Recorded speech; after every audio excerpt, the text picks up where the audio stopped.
Hello, all, and welcome to the Movie Bears podcast. I'm Brad Harris, and each week I'm joined by some of my favorite husky, hairy, huggable homos to review films either current or classic. And this week, it feels so weird to call this movie a classic, but we are going to be reviewing Home Alone, although we're going to do it a little bit differently than we normally do on the show. We'll talk more about that here in just a few moments. But before we jump into that, let me just introduce you to my wonderful co-host. Jim Pugliafico is here with us in the, quote, studio. Jim, how you doing, babe? I'm doing great. Ho, ho, ho. I'm here. Welcome to the podcast, everyone. This is going to be fun. Hope you're in to watch the movie with us and give us some fun chat. Indeed. And Will is here with us as well. Welcome, Will. Hey, ho, ho, ho, you filthy animals. Will, glad to have you here with us as well. This is our annual Happy Holidays episode. So happy holidays, everybody.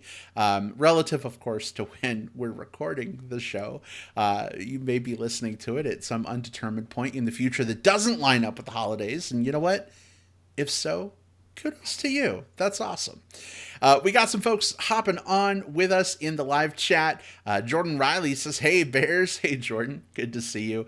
And Kevin Ryan is with us as well. Hey, Kevin. So good to have you Kevin. with us. Hey, Jordan.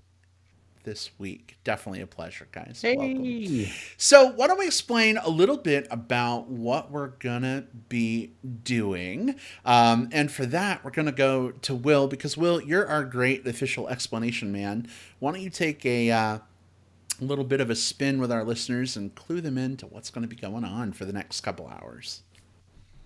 Absolutely. Well, first of all, we're super excited to have anyone joining us, whether it be live or on that digital tape delay that Brad mentioned, for our second annual GRIZZ Tracks.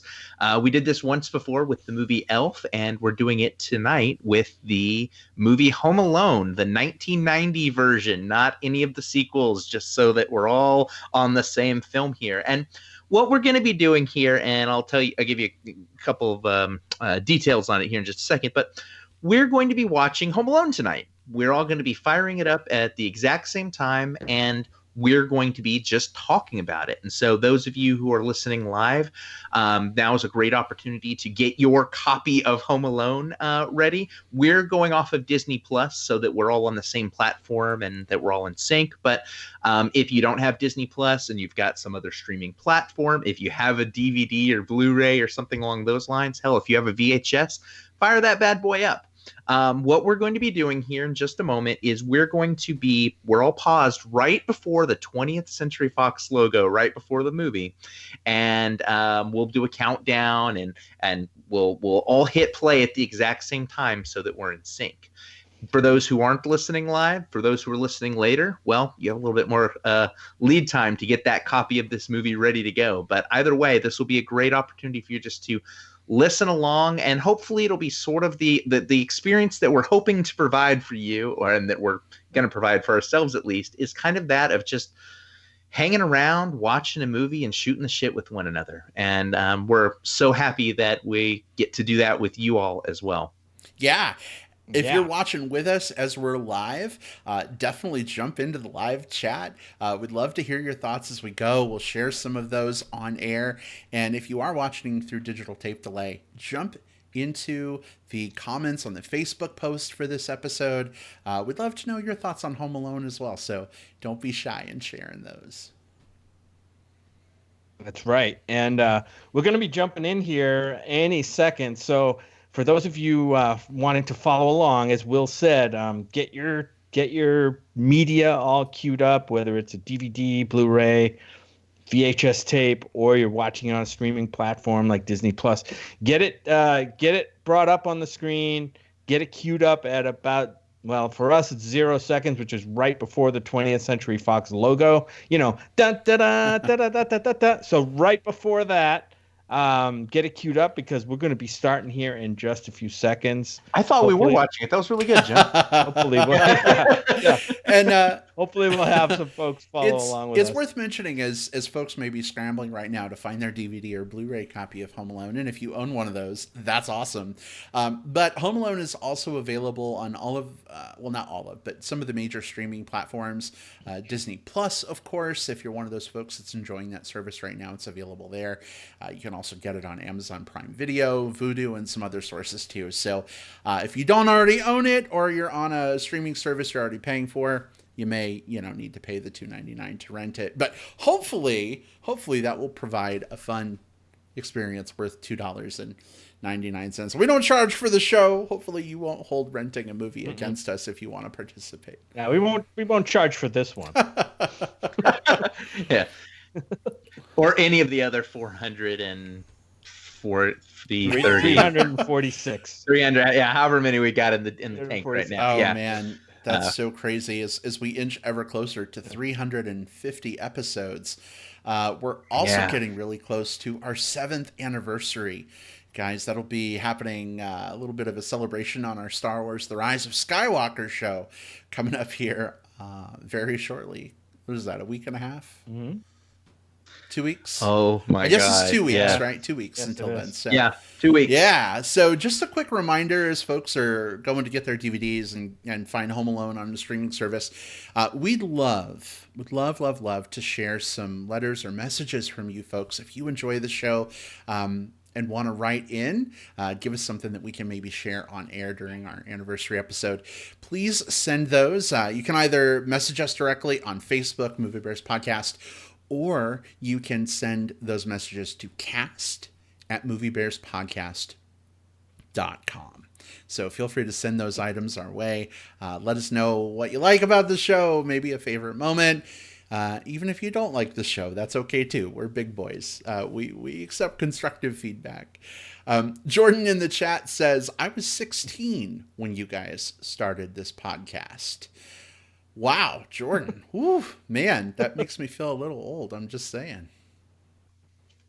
It's a good thing we keep this podcast fairly clean, right? Mostly. This is more of a, some adult content. It's a hard window style. It's a hard PG-13. It is. Yeah, okay. We did have to mark the show as explicit for iTunes and Spotify and YouTube. And just the other day, I had to respond to a communication from YouTube confirming by email that we are not a show for children. In fact, there's a little toggle now in all of our setup that has to be on. No, we're not really a show. Yeah, there's some new legal stuff. Yeah. The whole COPPA thing is a bit, totally. It's a whole different. Kevin Ryan says if it's 7 years that we've been around, and we have, he says I would have been 18 when you started. Wow, Kevin, I guess we keep robbing the cradle here with our podcastage. Yep. Well. In any event, it is, I think, gentlemen, been enough time for folks to get their DVD or Blu-ray copy or load it up for streaming. Are we ready for some Home Alone goodness to celebrate the holiday season? I think we're ready, and I'm going to give us the countdown to go ahead and start, everybody. So here we go. Get your mouses on your arrow to start, and I'll count you down. 3, 2, 1, go. Bum bum.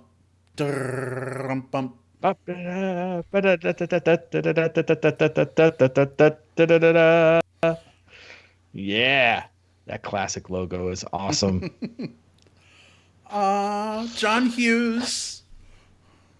That's right. Produced and written by John Hughes. It's a John Hughes film. It's a Chris Columbus film who brought us the first 2 Harry Potter movies, don't forget. So that explains a lot. And Thanksgiving, I think. I don't know. That was somebody else. Wow, Jim.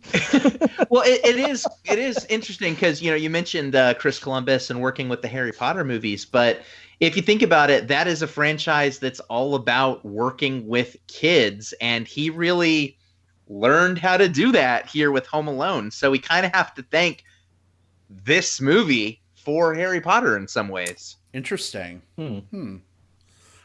So now you guys are children of the 80s and 90s for the most part, right? Yes. So this maybe is more something that you guys grew up with. Oh, Big time, yeah. And this became one of those things. By the way, music by John Williams. I never realized that. That's awesome.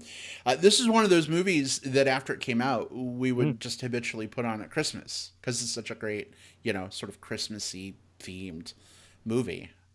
Pretty Christmas lights. See, Christmas. Told you.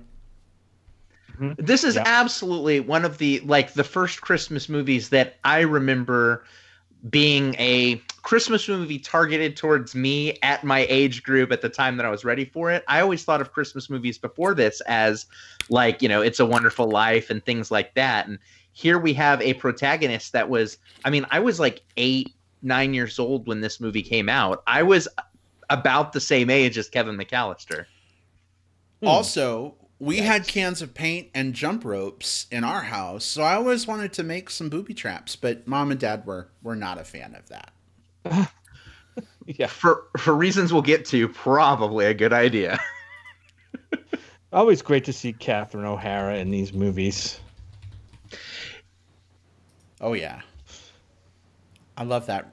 And that scolding look she gives him, "Shut the fuck up, Kevin." Well, it's also one of those things where this was probably my first exposure to her. And honestly, this was probably my first exposure to Joe Pesci and Daniel Stern. I wasn't watching Goodfellas at 8 years old. And so it really inspires the way you look at all of these wonderful actors, knowing that, at least for me, this was probably my entry point for all of them. And there's the late John Hurd playing Dad. Way to bring us down. He passed away. I think he passed away a few years ago, unfortunately. Oh my gosh. But but he's the dad that nobody ever knew what he did, but they had a really nice house. So he's probably an organized crime. He's probably in it with Joe Pesci. Well, that I would not be surprised. There's so many mobster references to this. In fact, I think I was reading somewhere that the Joe Pesci character here was originally offered to De Niro and he turned it down. Yes. And then you have the mobster movie that's in this, and obviously the dad's ties to organized crime. New theory. The dad hired the criminals to rob the house so that he could get the insurance money, but Kevin McAllister fucked it up. Oh, See, I like that. That's that means that Home Alone 2 absolutely missed the mark by not exploring that deep dive. Yeah. So I have to admit that I don't remember watching this movie all the way through, but I know I've seen a lot of it. I've either seen it all the way through and forgot most of it, or I just never saw it all the way. But like I said, I've seen a lot of it. Now, are these all part of the same family, or are they extended family? I think what this is is it? Extended family. By the way, the redheaded kid just stuck his toothbrush in his pocket. That's disgusting. That is gross. Your teeth are your best friend next to your feet. Take care of them. Interestingly, that redhead kid is that, and maybe I'm wrong, but it looks kind of like Pete from Pete and Pete, but maybe it isn't. Nah, it probably isn't. Do a little research on that. Yeah. You might be able to find it. I do know that the little kid in here is a Culkin, right? The one who's had the most interesting career kind of post the Macaulay fever.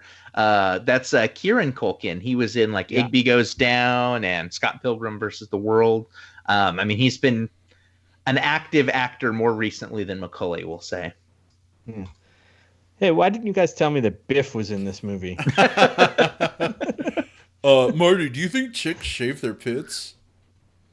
Shut up, Biff. Do you remember having those? Brad, do you remember having those types of conversations with your cousins and siblings as a kid? No, actually, I didn't talk about those things with my cousins. Me neither. Point made. Yeah.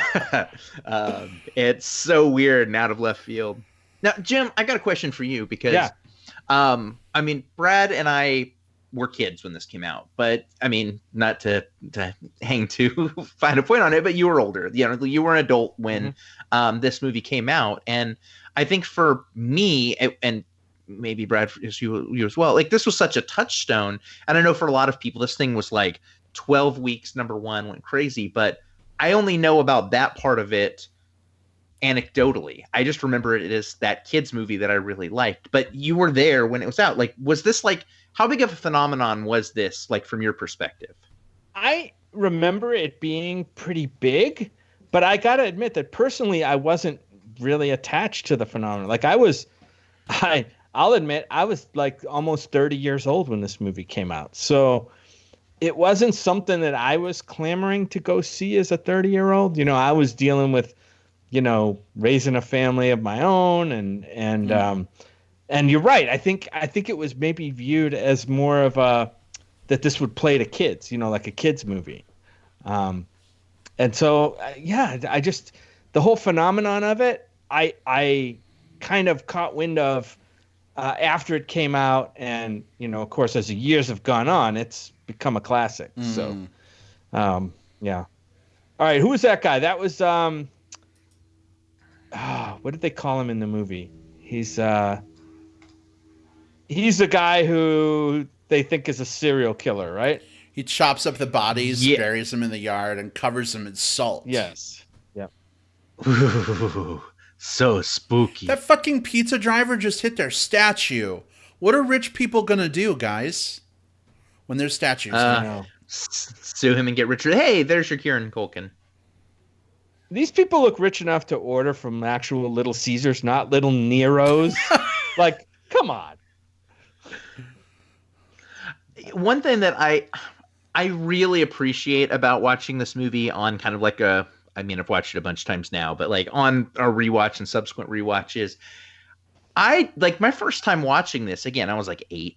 Like, I didn't clock that the police officer at the beginning was also Joe Pesci, who would later be Robin. yeah. Like, I was so busy watching like the kids and the pizza and the chaos of it, I was just like, oh, there's just a cop there. And then watching it back later, you're like, oh, he's casing the house. How did I miss this? Yeah. It's funny that the pictures on the wall are individual headshots of like the dad and the mom, and like who has like an individual like headshot that's not like a high school graduation picture or I don't know, something like that. I mean, this Quick aside, they just got 10 pizzas for $122. That seems really cheap nowadays, don't you think? It's cheaper than today. Maybe they got a family discount. Maybe. Well, I mean, they did order from Little Nero's. It's a Groupon. Yeah. Little Product Nero's placement. pizza. It's hot, ready, and that's about all we can They're say about Nero. it. Being sponsored by Pepsi. They're Nero to your house, so it's hot when it gets there. Yeah. This was also like, so you think about the 90s, because this movie came out in 1990. This was also in the era of if you didn't get your pizza in 30 minutes, it was absolutely free. Like, I remember that being marketed. And nowadays, I can't order a pizza from the place that's like 2 blocks away and it'd be here in quicker than 45 minutes. Yeah. Oh, yeah, Jim, there's that product. This movie placement brought on to you by Pepsi. So they ordered 10 pizzas. Are there actually 10 people here? Oh, I think there's more because you got the parents and all the different kids, and I think there's an uncle and an aunt in the mix. Yeah, Uncle Frank. Yeah. Oh, the rubber chair. Wait, do a quick count. 1, 2, 3, 4, 5, 6, 7, 8. While you do that, Kevin in the... There's interesting. Did you see Kevin's plane ticket just got thrown away? Uh-oh. Oh, no. Oh, no. Important plot point. point. Of Kevin in the chat says he loves that old Pepsi logo. And I agree. Definitely takes me back to those old style, like Michael Jackson era Pepsi cans. Don't they bring them back retroactively once in a while? I think they're currently using them on like the made with real cane sugar as opposed to syrup version. I'm with you though. That old logo was classic, and the kind of their new their new branding just doesn't appeal to me. Mom is pissed off and wearing a sharp pantsuit. Watch out.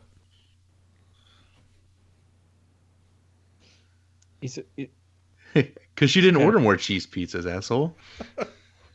I think she's got a thing going with the pizza guy. Oh, really? Is that a plot point? I mean, it could be in the Home Alone 3 After Dark Welcome to version. Cougar Town, little Nero's driver. A pizza guy walks home alone at night. Oh.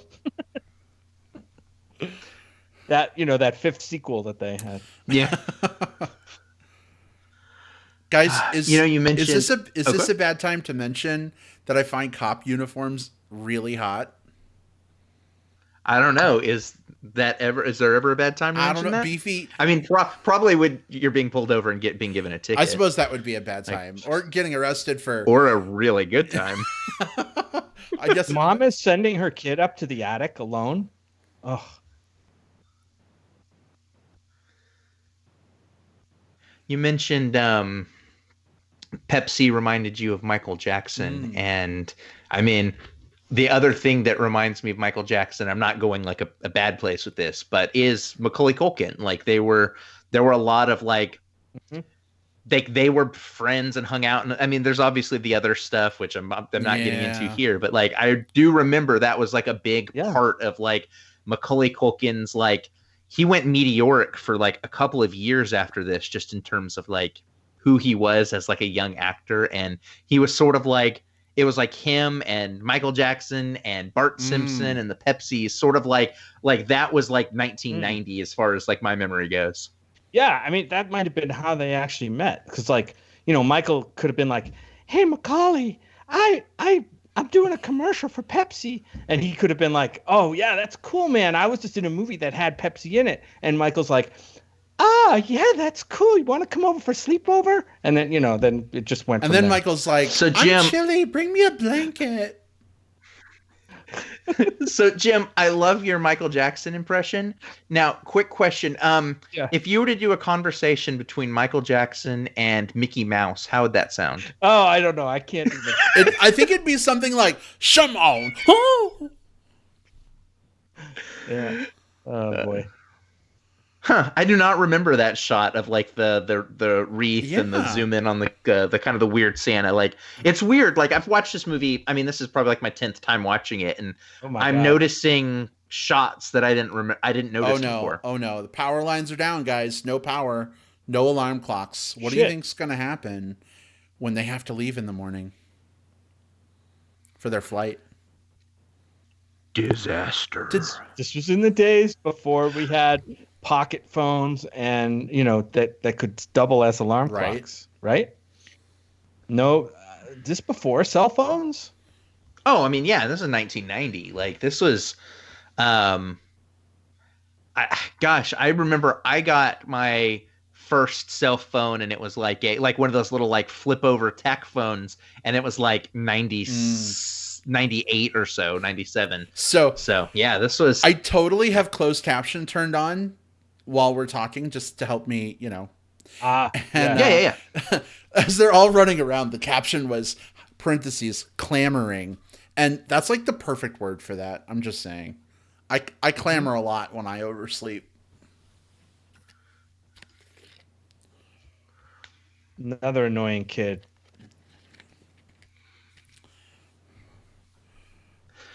That's the other point. Weird More scene.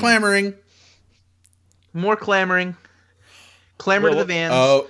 So not only do they have this amazing house, but they're all going on a family vacation to France. Not just like the parents doing a getaway and leaving the kids with the babysitter, but like, let's get all 12 of us on a plane and go to fucking France. Like, yeah, I want this guy's job. Kevin in the chat brings up a really great point. He says, just saying, in a house with that many people, especially kids, there's no way everybody would sleep in. And Kevin, I think you're absolutely correct, but then we wouldn't have a Christmas classic holiday season film. So I don't know. Do we go for realism or do we suspend our disbelief? No. I don't know. This is a comedy. We can have a lot of leeway here. Kevin is right, though. With that many people, there's no way this would happen. Also, it's Heather's fault that Kevin gets left behind because she was put in charge of head counts and she counted the wrong kid. I also, yes. Heather's fault. And also weird that just like one neighbor kid comes over just to stand in line and then walks off. Like this is definitely like a all of the things that could go wrong do go wrong here. Yeah. Thanks, hunky mustache repairman.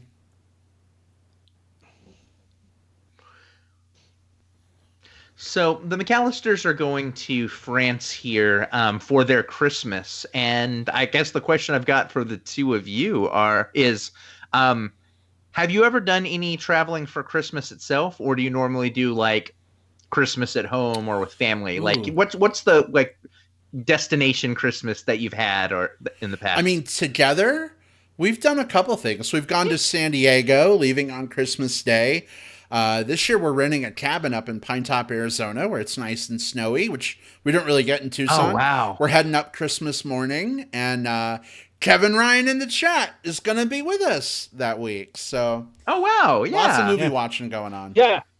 But typically we're home for the lead up to Christmas, Christmas Eve, and at least for Christmas morning. And then we would travel. But and then usually right up until New Year's. And that's what we're doing again this year, even though we're not flying anywhere. We're just driving up to Pine Top, which is about, 4 hours from here. Yeah.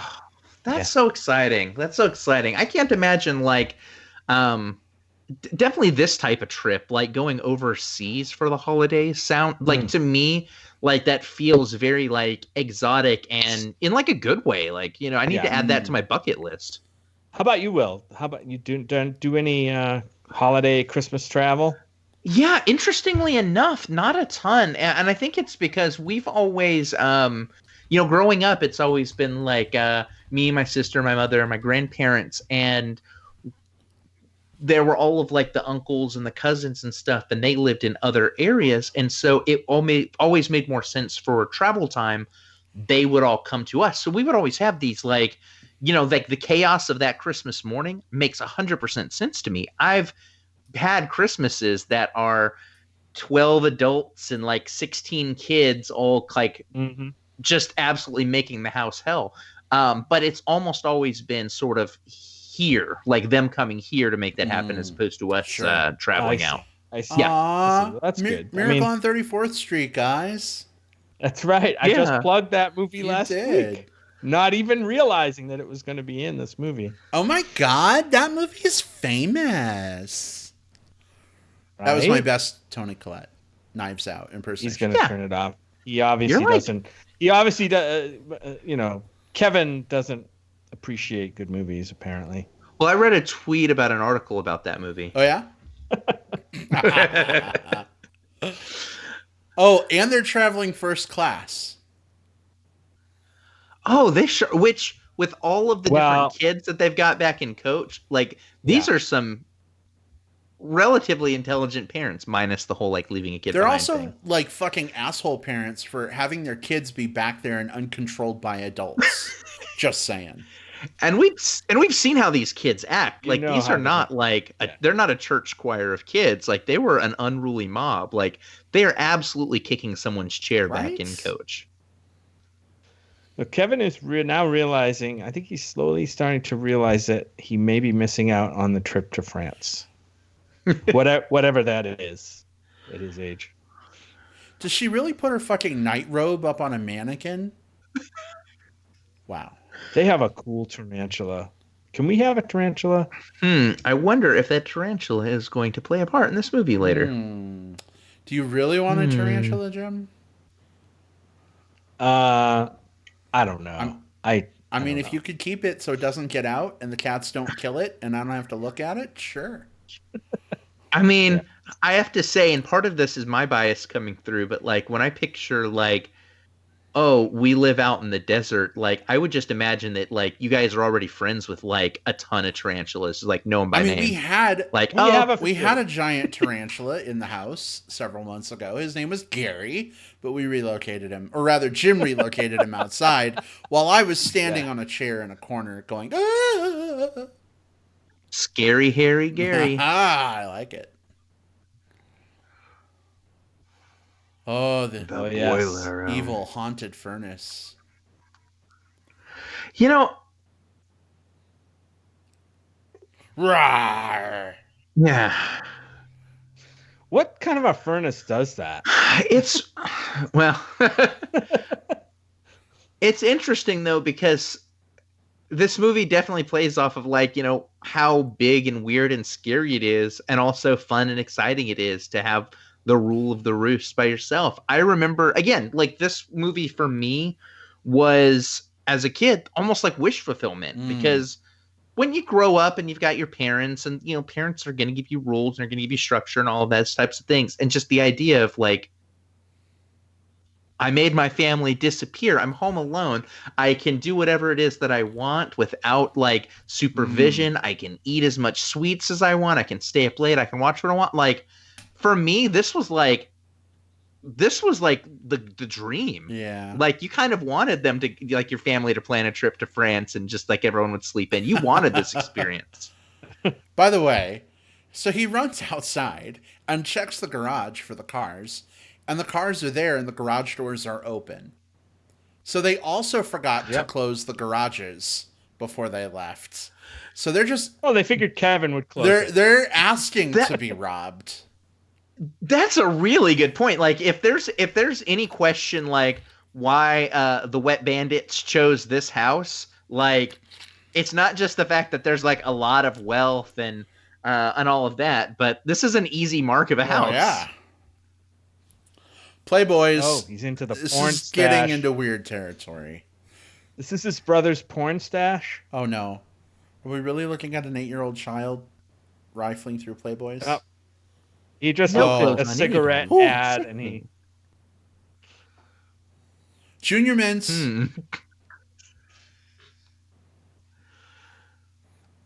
Firecrackers. I'll save these for Did later. he just ask he says. Buzz to come out and pound him? Weird.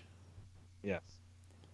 So interesting thought about that photo. So they didn't want to like take a picture of like an actual like girl and have him like insult them because they thought that would be mean. So they got the I think like the art director's son and put him in a wig to make that the little girlfriend's photo. Oh, wow. So we can... They basically put a child in drag. So we can make fun of drag queens instead, I guess. This also hurt my feelings as a kid. Like these, I had those little sports guys, the same ones, and him knocking them down there with a BB gun just like hurt my soul. You know what hurts my soul? We just established he's Seeing this... What's angels that? with filthy souls. What hurts my soul babe? is seeing this mess he's made. Oh, my God. Oh my God! Right? Like as an adult, like I am just in hell. Oh, this is one of like the most iconic things from this very iconic film. I got the stuff. But what about my money? For the longest time, I thought this was a real movie. Oh, really? Mm-hmm. Yeah, like because I didn't know any better as a kid, and then afterwards I just filed it away. It's like, okay, that's the mobster movie they watched. It wasn't until relatively recently, like a couple of years ago, that I learned that like, oh, they actually filmed this fake mobster movie and put it in here. Yeah. Wow. Yep. They made this one. And they also made one in the sequel. It's called Angels with Filthier Souls. By the way, there was a bag of Fritos there. Fritos is a Pepsi company also. Oh, good pull. Gun violence is happening right now. We wonder why this country has a problem. This is all set up for the rest of the movie. Boy, that was pretty dark. You filthy animal. Yes, that's the line. And all of a sudden, Mom's like, huh, I haven't seen my children in 8 hours. Maybe I should go check on them. Meanwhile, in first class. Meanwhile, above the Atlantic. she's got a bad feeling about this, Jim.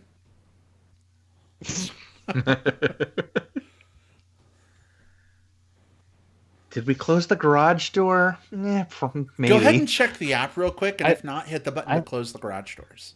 Oh, wait. How many times have you left the house, though, and been like, I know I'm forgetting something, but I can't think of what it is? Did I leave the garage on? Did I close the oven door? I would really like to maybe see a version of Home Alone that was like set in 2019 and had apps, because you're absolutely right. Like, can you imagine if she's like freaking out about her kid? She pulls up her ring and she's like, "Oh, it looks like my son is blowtorching some old man right now."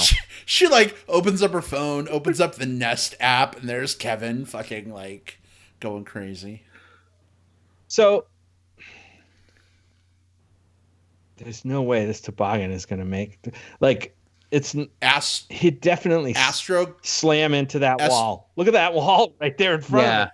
This should be a very different movie though, Jim, if like the wet bandits break in the second act and they see just like Kevin's lifeless corpse like in a bundle at the base of the steps, bleeding from a hole in his skull. Gotta love the fact that the bottom of that thing must be coated in Astroglide to go that fast, that distance. Yep.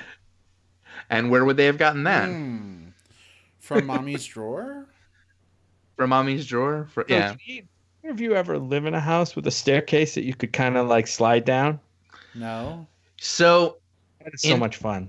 Interestingly enough, we've always lived in houses that were, regardless of the size of them, one-story houses. So I mean, growing up, like we the same house, you know, we lived there for like 20 years, and big. A lot of land, but like one-story house. So when Scott and I were buying our house, you know, the one that we bought and moved into this year, a 2-story house was like one of the things that we both wanted because we'd never had it before. So yeah. Funny you say that, because I think that when I think about moving from this house, which is a 2-story house, I'm thinking of getting a house that's all on one floor. I definitely get that. Moving stuff up and down is such a pain in the ass, but I do like sort of like the kind of the forced cardio that it gives me. So all these lights are starting to come on by timer, as our lights came on by timer a little bit ago. That's kind of fun. Mm-hmm. Yep. Yeah, and no one had to ask Alexa or Siri or anyone to do that for them. Indeed. It just happened. I was a little worried actually saying both those names. I heard it in your voice. As I was saying it. I heard it because you were like, oh my God, did I just activate like 8 people's devices? I had this thought that like in the middle of it, if I said like the SIRI word, that all of a sudden like the stream would end and like all of you, like Brad and Jim's like technology would turn on and off as like everything goes in the house. I'm like, well, but I can't stop. Mr. Grinch. Oh, the Grinch. You're the king of sinful thoughts. Really? I'm the only one singing it? Okay. Mr. Grinch. The 2 guys are just partners in crime, right? They're not like a couple, are they? Let's not try to bring the gay community down by painting them as criminals, okay? Well, that's the trouble with you gays. Always the agenda. You gays. Always the agenda. Nice. We can be leaders, we can be scientists, we can be entertainers, we can be pop stars, and we can be lowly criminals. We are you. Can you imagine if they had put this movie out and they were actually like a gay couple? The outcry would have been insane. Hey Marv, but put not 2 gay characters in your movie and they're both criminals.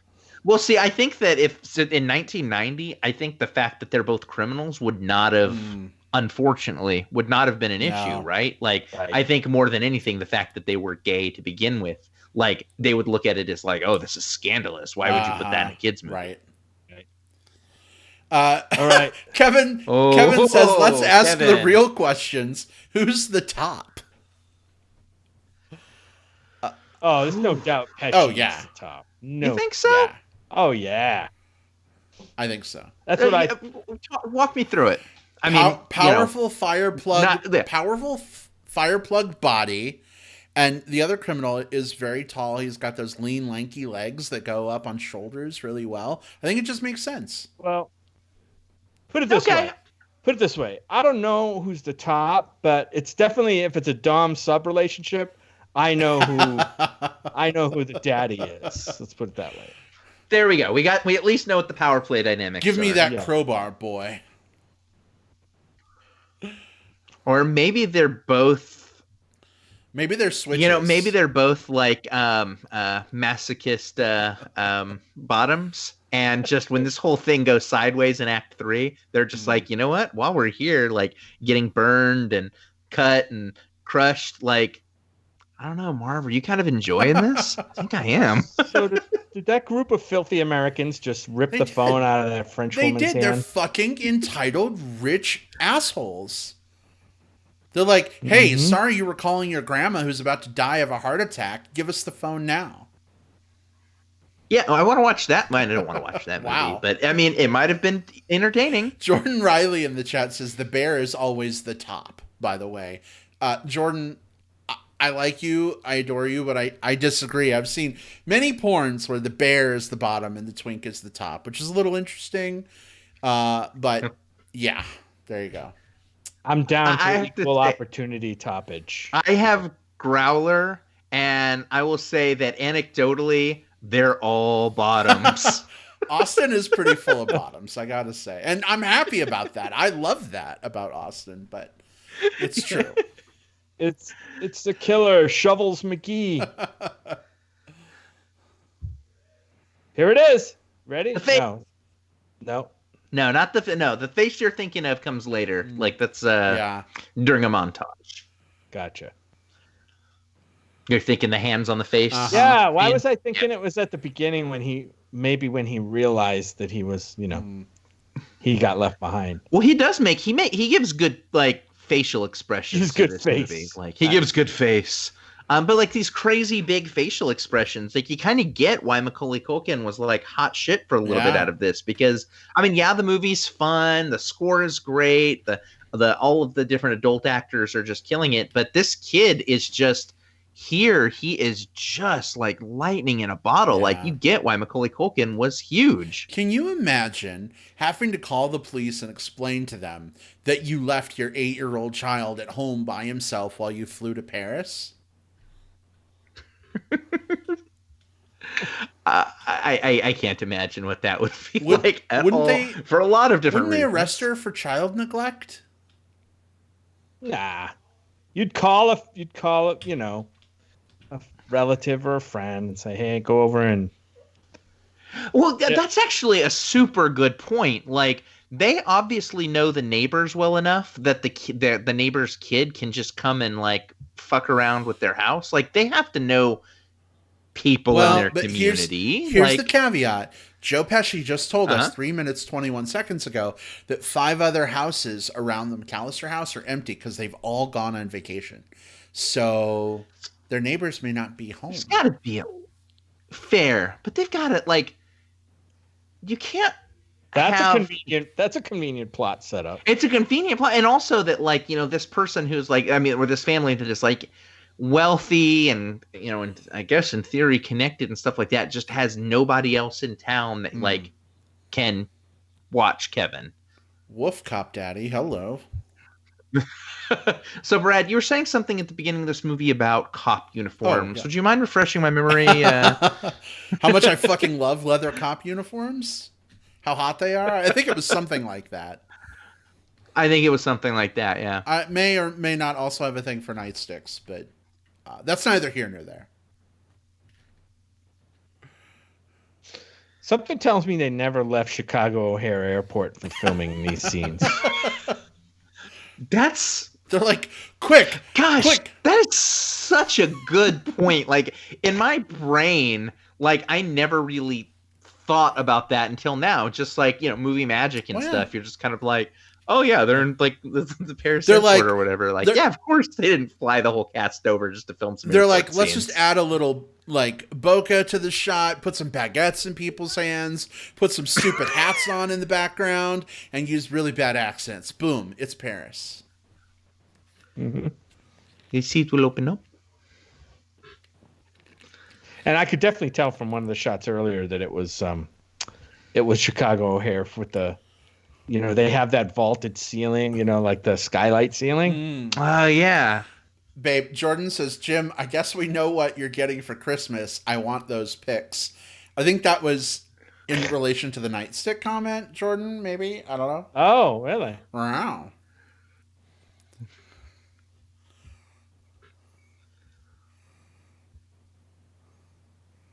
God, that house. Right? Nice house. 25 bedrooms. Like I said, here dad, you go, Jim. Here's your it's got to be an scene. organized crime. Yeah. Oh, my This scene? is the scene you're thinking But- of. The hands on his face. Oh, is it? Yeah. Yeah. Just keep How many watching times here. does he do it in this movie? Just the once with the hands, Yeah. right? There you go. But the cover of the movie has him doing it in a different, like with the sweater Oh my on. God. Oh well, Oh, you know what? I think maybe there's a spot where he puts his hands when he comes down, like, and he's got the BB gun over his back. Doesn't But apparently that was even like I was like got really curious. I was reading up on some things beforehand. Apparently, even like the hands on the face thing was like an accident. Like they kept trying to get Macaulay Culkin to like take his hands down and just scream, and he was like kind of fucking that part up. And then they realized it looked way more interesting with his hands sort of like glued to his face for it. You asshole little kid. He just brought all those shelves down and freed the tarantula. Way to go. I mean, Buzz is right to like swirly the hell out of Right? this kid as soon as he gets home, right? Oh my gosh. I'm not a proponent of violence against children, but this kid needs a very stern talking to by a tarantula about to kill him. He breaks all of his shit, and then in an instant, he's just like, "Oh, okay, I'm going to steal his money." Like, not a pause, not a beat. He's just like, "Yep, well, in for a penny, in for a pound. I did the breaking and the entering. Now I'm going to do the larceny." What was that show? Was it The Critic with John Lovitz or something, where it was like Home Alone 25, Kevin in jail or something? Do you know what I'm talking about? Oh, yeah. I remember that. Now we know why. Meanwhile, these guys are tearing up the house. Or are they in a different house? They're in a different house. This is a different house. One of those other 5 houses in the neighborhood. Right. Mm-hmm. Which, it's weird that they have Christmas presents under the tree, but yet they've unopened presents under the tree, but yet they've gone to vacation, I guess. Mm-hmm. Left town. Yeah, although I kind of get it in some ways, because the only times that when we ever did travel as young was we would go to like family's house, and then we would come back for our Christmas, and so we would always save some of the presents for that. Like we would have family Christmas and then like big Christmas. That thing he's playing with, and these people are wealthy enough that probably like older versions of Christmas are just absolutely lousy with like too many presents. How did he get here? He walked. He took an Uber. On what day of the year is this? Is this on Christmas Day? I forget. It is not Christmas Day. It's beforehand, but I mean, I don't know if it's like the 22nd, 23rd, or what it is. All right. Kevin says, I hate this scene, LOL. Ryan, not Kevin in Home Alone. Tell us why. Yeah, tell us why, Kevin. Why do you hate this scene? I'm curious. Aside from those really gaudy boots and blood on the counter. I think I've seen that guy at the Venture Inn. Wow, Brad. This scene has a very Harry Potter vibe to it. Just like when you think about like when Harry's first exploring Hogwarts and like he meets these adults and like they feel larger than life and he's trying to read into like what's a threat and what's not. Like I'm seeing a lot of that here. Wow. Kevin says, who would chase a kid over stealing a toothbrush? It's worth what, 50 cents in 1990? You'd be surprised. Crime doesn't pay. Children need to be taught a lesson. Plus, another hot, beefy, chubby cop. So, we needed an excuse for that. There you go, Brad. Now I'm finding out why this movie was Formative for you. I'd be okay if that cop was chasing me. I'm just saying. Yeah, I don't think you'd be running. I'd be slowly walking and like looking back at him over my shoulder. Oh! It's just like, I hope you don't try to catch me. Get your fat ass back here. We went the same place on that. Gosh, this music is so good, right? It totally is. And it's also a bit reminiscent of some of the Harry Potter stuff. So I wonder if they had the same. This is John Williams. Yeah, right? John Williams. Yeah, this is John Williams. Who also did music Okay. for at least the first Harry Potter movie. Did you do the second? I don't remember. Don't recall. But I mean, even if he didn't, he would have done the kind of the motifs that would have inspired everything, Right. since Good point. like the groundwork was laid in the first one. Jordan says, "Let's get Brad in a cop uniform. I'd pay to see that." I'd have to pay to see that too, because leather in my size is really expensive. Just saying. Well, it doesn't have to be leather. Okay. All right, this is Brad as he like pulls up and starts making his OnlyFans account in the background. Don't even. Oh God, that drives me crazy. Here's a 10-second clip of me taking my towel off. See the rest at Only for Fans. Give me money. I'm good. So that's a quirky thing. He's collecting snow globes from each of the houses. Isn't that sweet? That's no way to get caught later on. I mean, he's collecting snow globes, and they're doing the like the calling card of like flooding the house and calling themselves the Wet Bandits. I mean, I do think that's kind of neat. Like when you think about these two criminals, like I think of them as the Wet Bandits for that reason. I was reading about how they did this scene without putting Macaulay Culkin in danger. Yeah. They actually did it in reverse. Oh. They started out with the van next to him moving, and then they kind of had it go backwards. And if you pay attention next time you watch through, you'll actually see the exhaust moving in the wrong direction in the shot. That's kind of like that video I saw on Reddit today of this big, machine like taking a tree apart and pulling it out, but then it was in reverse. It looked like it was assembling a tree. It's kind of the same idea. Wow. Yeah. The movie magic. Magic. Oh, Kevin says, so that's why Kevin McAllister's mouth looks so weird in that scene. That makes sense. Jim? Oh, yeah. Because a mouth filmed in reverse looks like an asshole? Is that what he's talking about? What? The fuck? Why does his mouth look weird? Jim, well, that only makes sense, right? If you film a mouth in reverse, it would look like an asshole. Jim, you've got, know what? Okay, from now on, this is no longer the Home Alone GRIZZ Tracks. We're gonna keep playing it, but now this is the Jim explaining that comment podcast, because I'm super curious. It's a muscle that opens in a round direction. Jordan, I love Jordan it. says, I just fell out of my bed laughing. Jordan, we hope you're okay. I can never watch this movie the same way again. Right? You started it, Kevin. Kevin says, I want to retract my previous statement so that I can pretend I never heard that. Yeah. But for me, this is my favorite part of like when we did this with Elf and when we're doing this now, because this is totally what it's like for me. Like we're all in different, like we're in different states. Like I'm watching this on the internet, like talking into a microphone right now.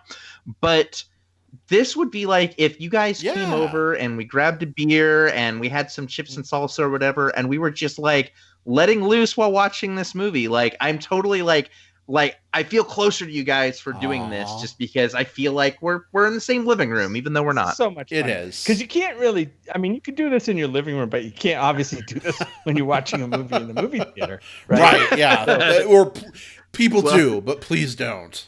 Maybe if it's a cinema. Okay, this is one of my favorite parts of this movie. First of all, I fucking love Brenda Lee in this version of the song. But the whole, like, cardboard jump rope controlled, like, mannequins and stuff, I love. Oh, yeah. This is the first time in this movie. Go ahead. Well, this is the first time in this movie when we see, like, Kevin do something remarkably capable. And he does a lot of, like, really capable things in this movie. But this is Michael Jordan. That's super 1990s as well. What were you going to say, Jim? I think you must be like a frustrated like engineer. Like if you're digging like all this stuff, like, oh my God, look how he made all that stuff work, and look, like that's something an engineer would be You know into. what? It's funny that you mentioned that. When I was a kid, I was fascinated with the way mechanical things worked, and I liked to take things apart. But then I discovered reading and writing, and I was over it. So, like, somewhere in the multiverse, there is a Brad who is a super awesome engineer. I know he's out there somewhere. So, Well, yeah. if you ever want to take up a second career, I can support you in that endeavor. There's the sliding doors version of Brad is like super into tinkering and There stuff. we go. Well, thank you, babe. I appreciate the support. They're doing exactly the same thing in France that they would be doing at home. Like, but they get to talk in whatever. fancy foo-foo languages and feel good about themselves. Look at that view they have, though. They have a view of the Eiffel Tower. That's great. Why don't you get out of your fucking hotel room and go look at it? Yeah, get off your phone. Also, your French sucks. High school French. That would be me. Yeah. Anybody want some Le Cocktail sauce? Ugh. Oh, sorry, it's an apartment. It's VRBO. Oh my gosh. Yeah, the one time it's been 20 plus years, but the last time I was in Paris was it was fun to try to like order things like in French because I had high school French because I was there on a high school French trip. But I do like realize that sort of in retrospect that I wish I could go back, find like all of those different shopkeepers and just thank them for their patience because just putting up with a bunch of like 14 and 15-year-olds going, Coca, s'il vous plaît. And they're just like, here's your Coke. Did the same motherfucking driver just hit the same statue again? Yep. This asshole. Man. And that's like comedy, Brad. That's comedy. Oh, really? Is that comedy? It's definitely rules of three because the van that picked them up at the beginning of the movie did it as well.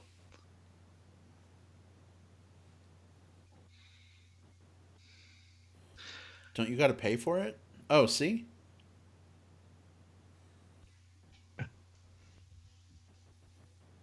Ooh, we called him sir.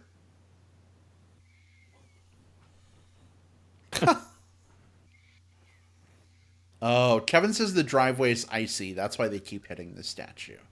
Kevin, why do you got to bring logic into it, huh? I mean, okay, good point. Did you notice you gave him a 20-cent tip? Yeah. It's so weird that he's doing this because isn't this even more suspicious? Like, I've delivered pizzas, and if I went to a house and like a kid opened the door and gave me money, I would hand them the pizza and just be good with it. Like, it's not like it's unrealistic for like the kid to have ordered the pizza or whatever. I don't know. I don't have to overthink this part, but it is like very unnecessary. All right, so Will, you said you've delivered pizzas before, is that right? I did. What is yes. the weirdest like pizza delivery story you have? What have you seen? Okay. Okay. I've got two. Because well, the other you'll know why in a second. So my favorite one ever was delivering pizzas on a holiday. I only did it for like 2-3 months, like it was a very short period of time. But July 4th was one of those days, and you would go to a place and they would order like $21 worth of pizza or something like that, and they would give you like $40 and be drunk and just say keep the change. And so you would like just doing that, like I went with like way more money than I would ever expect it to.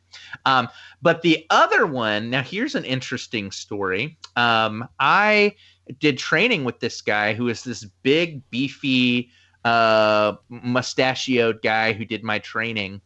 I sense a pizza delivery fantasy story coming up. And he was really nice. Like he did the training and then, I worked there and then I quit. And then a year later, he's on one of the apps, and Whoa. then we're just like, huh, okay, I didn't know, and whatever. There you Yeah, go. I don't know if there's any more to that story, but Hey Marv, we but there need some was. more salami back in here. I'm coming. Yeah, deliver it in the back. Aw. It's wide open. Kevin McAllister is finally sad that his family's gone. I don't believe that bullshit for 1 He just minute. put the picture under the pillow and then hopped on the pillow. That glass is broken.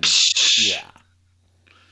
This kid would have killed himself and the adults that he seriously maims multiple times through this movie. Also, who reset the clocks? Because when they woke up, they didn't do that.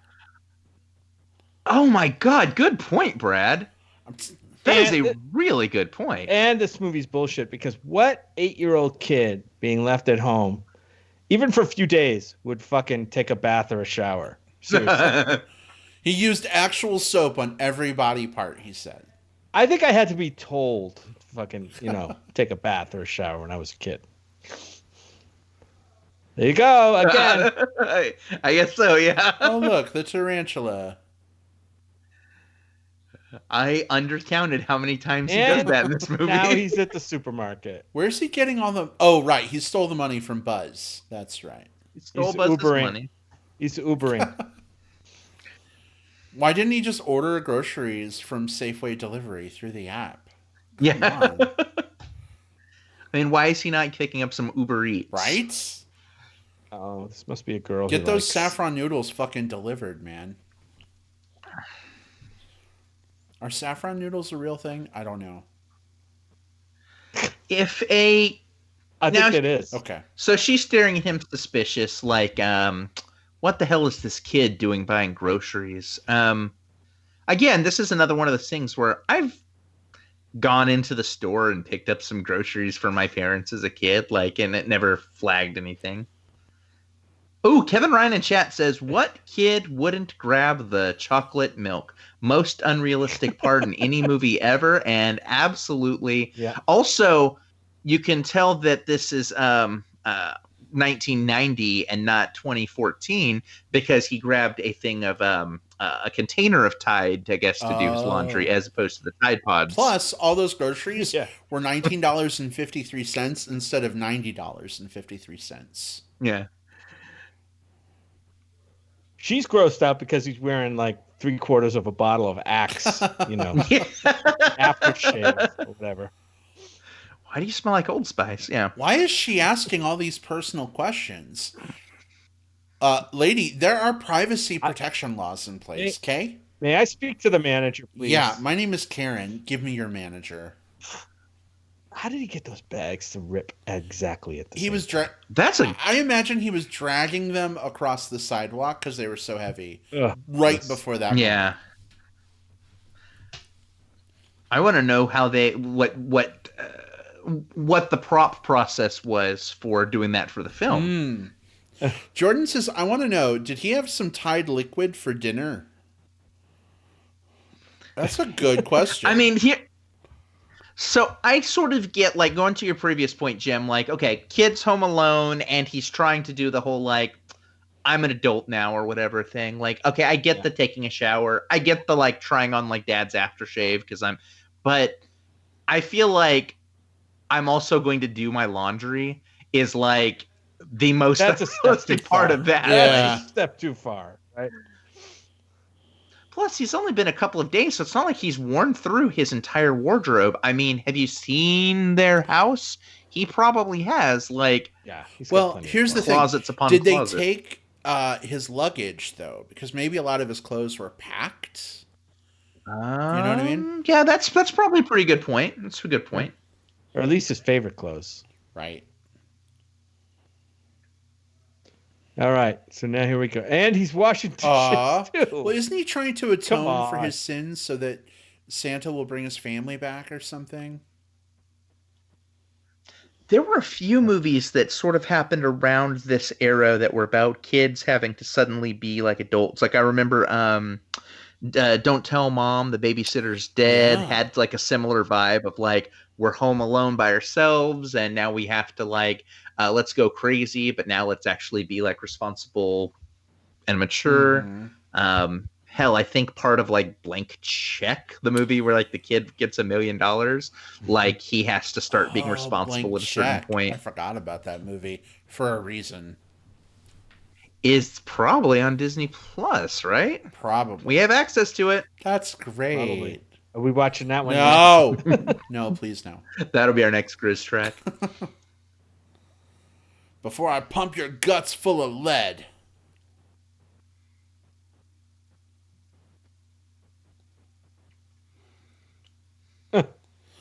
Oh, yeah.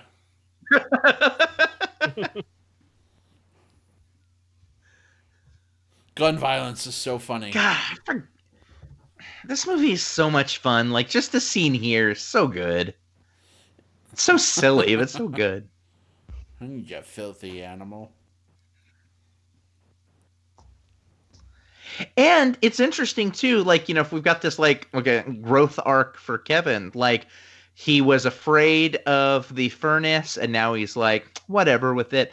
The movie that he's used to like scare off the wet bandits and the pizza delivery guy was the movie that scared the shit out of him his first night home alone. Good point. Like, I love that he's like facing all of these fears and becoming stronger and more autonomous and responsible as a result. He is an empowered, intelligent kid with agency, and that should be celebrated. We should celebrate his agency. Yes. So, Brad, he just asked what would happen if the cops finger him. Whoa! What would your answer I can be? tell you what would happen if the cop fingered me. I mean, was that your question? I don't know. I felt awful as soon as I asked it. Oh, Everything is full. oh, this is now we're getting better. Oh, there's John Candy's about to come into the movie.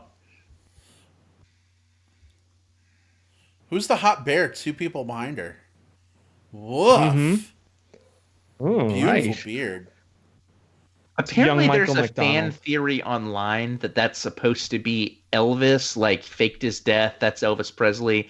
I couldn't figure out where the hell that came from. It looks though. more like Al Borland than Elvis Presley. Yeah, same thing. I read that and I'm just like, I don't get it. This is just one of those things that got like kind of cool and trendy, and everyone that jumped on it Elvis? because Put it up there with the frozen parent theories. yeah.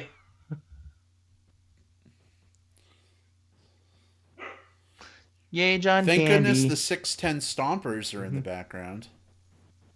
Is that what they Whatever they were called, I forget. From the Macy's Day Parade, the big guys who Are? were Oh yeah, dancing. yeah. Bears to the rescue. Bears and chubs to the rescue. I'd let John Candy see me for a second. Miss John Candy. Yeah. He was such a wonderful man.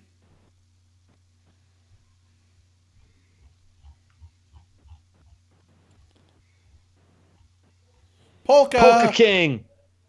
Let's polka. She's a rich white woman. Do you really think she listens to polka?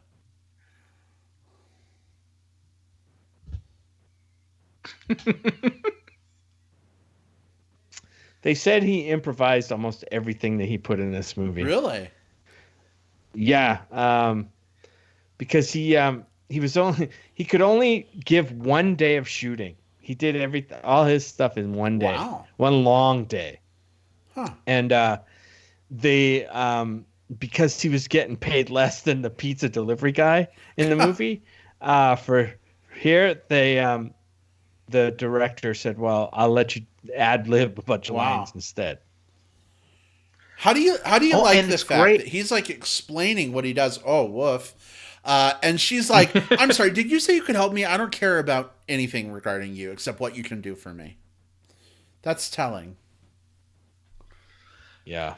She's like one of the perfect actresses to put up against an actor who's just allowed to improvise everything. Because you think about like Catherine O'Hara and just all of those like um, uh, what is it like Best in Show and Mighty Wind and like those types of films that are predominantly improvised. Like I love just watching her play off of just all the weird shit Candy's saying.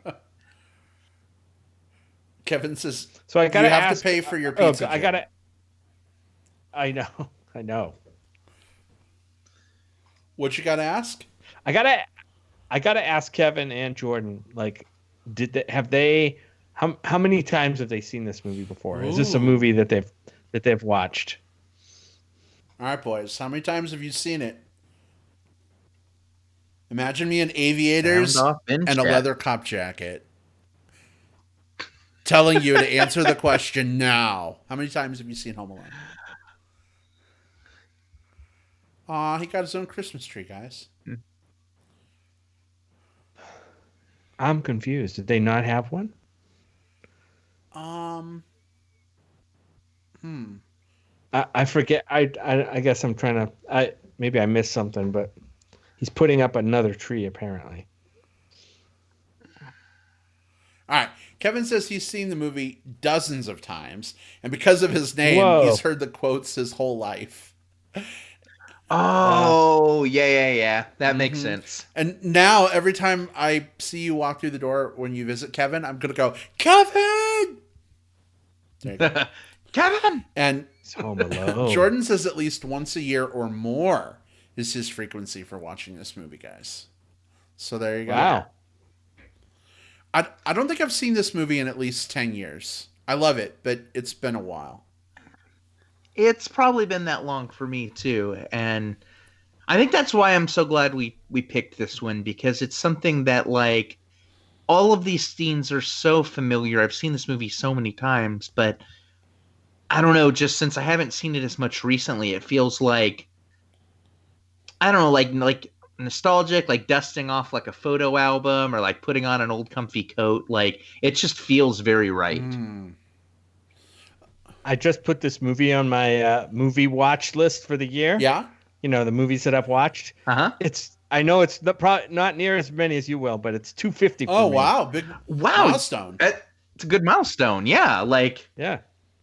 You kind of want like the milestone movies to be good ones, yeah. Like, and not just like, I keep coming back to it, but just like, all right, the 200th movie of the year is I, Frankenstein. I made a terrible mistake. Speaking of terrible mistakes, Jordan Riley says, I love the movie A Christmas Story. I made the terrible mistake of once having that movie on in the background on TBS or TNT or whatever they show it, like 24 hours a day, Christmas Day. The 24-hour And one? I can't fucking watch that movie anymore. I can't do it. I can't with that movie anymore. You can't. Do you know what? I think I can fix it for you, Brad. How you know you've watched a movie too much? If you were to, do you remember just a few years ago, maybe 2 years ago, they're doing those like those live plays that they do, like they did Rent and Little Mermaid and stuff. They did one for A Christmas Story with I think Matthew Broderick in it. So if you were to watch that, you'll 100% want to watch the movie again just to wash the taste of that one out of your mouth. It's like it's that bad. It like makes you want to watch it again, the real one. I love how this Santa like throws his cigarette away and tries to hide the fact that he was smoking. Like it really matters at this point. That actor looks super familiar. Ooh, look at the yellow tar. What do I know him from? Look at the yellow tar in his beard. Yum. The Santa reminds me of probably my favorite Christmas comedy movie of all time, Bad Santa. Oh yeah, that's a good one. Also, I would like some Peter for Christmas. Very, very, very raunchy Bad Santa. Okay, so I know this actor. I just had to Google him just now. Ken Hudson Campbell, which I didn't recognize his name, but he did some things like he was one of the dudes in Armageddon. But the thing I remember him most for was he was in Down Periscope. Oh, that's right. God, Here, kid, have some I had candy. such a crush on Kelsey Grammer in that movie, Will. I really wanted to see that penis tattoo. I'm just saying. They didn't I show it. am learning so much about you guys today. I'm learning about Brad and his love of like Kelsey Grammer penis tattoos, and about his cop fetish, and Jim, who has a weird like kind of like reverse mouth butthole thing going on. Human centipede, Oh, dude. God. That's all I'm It- gonna say. It all makes Oh, sense no. now. Oh, goodness. Oh, we've got the Hogwarts choir singing in the background, guys. We've got the heartwarming section of the movie now. I think that's the other thing about this one, and it's why it's very similar to Elf, because like if you think about Home Alone and Elf, like these are comedies, right? Like these are movies designed to be, funny about a particular situation or whatever. But like both of them, remember that I think a good Christmas movie, at least my definition of a good Christmas movie, is it needs to give you kind of like those warm holiday feelings, even if it's just like an undercurrent or whatever. And this movie has that. Like you have amidst all of the chaos and the traps, you have a family who didn't appreciate one another pining to be with one another, and you have a kid learning to kind of put aside his biases for the kind of the weird creepy neighbor guy in a time of need. Like that all feels like what the holiday should be about. Should be a I agree. I think that's a great even a movie like Bad Santa, like, which is really, really raunchy comedy, has some of those moments in it that kind of make you, remember the holiday. You can't see it, but I'm conducting with the Elder Wand right now. Oh, I mean that's very, very hairy of you. It's a very hairy Christmas in more ways than one. This is a hell of a shot just now, It's like beautiful. looking down yeah. Oh Holy Night. Take your hat off at church. Oh Kid. Holy Night is one of my favorite Christmas songs ever, but the best version of it is by Eric Cartman from South Park. We heard it last night. We did while we were decorating the tree. That was so fun. Oh, is that a new tradition? Listen to Eric Cartman sing Christmas songs while decorating the tree? We have this awesome Christmas list Jim has put together, and he's lovingly allowed me to add some things to it over the years. I have 2 South Park Christmas songs we've added. One, of course, is Oh Holy Night. The other is Swiss Colony Beeflog by Eric Cartman. It's amazing. Kevin in chat says this scene is really nostalgic for him. He was an altar boy and in the choir as a kid. Wow. So we have this scene in the church where he's come across the neighbor guy who is obviously been portrayed to him as a serial killer. Yeah. So now he's going to learn and think about this guy's story, which is awesome. This is a really good part of the movie. Kevin, that's so cool that you were an altar boy and in the choir. I was in a choir as a kid, but it was just school choir, not church choir. But I always thought it would be neat to be in a church choir.